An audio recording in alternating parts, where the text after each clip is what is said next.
βαθύ σκοτάδι. Με τους ανθρώπους στο πανί να τρέχουνε, τόσο αγαπιούνται πια που δεν αντέχουνε. Ένας τον άλλο σημαδεύει και πυροβολά. Μέρη λέει να πάει απόψε σινεμά. Σ' αυτό το σπίτι δεν αντέχει άλλο.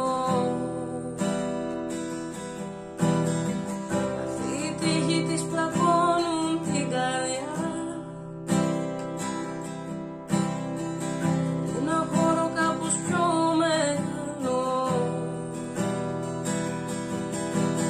Θέλει μια ζούγκλα αριστερά και απέναντι, μια σακάρα σιωπηλή και απέναντι. Το δουναβείς κάπου στη μέση να κυλά. Αυτές κι αστυνόμοι σαν τρελοί να τρέχουνε, τόσο μισούνται πια που δεν αντέχουνε. Να ζουν ημένα από τους δε ξεχωριστά.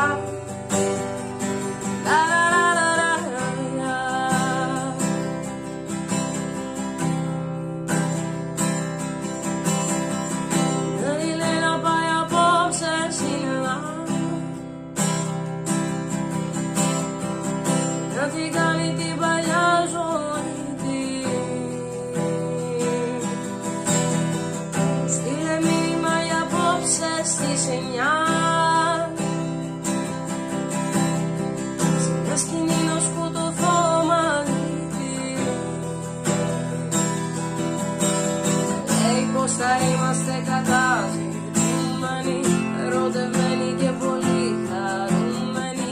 Bonnie and Clyde, έστω για μια βραδιά.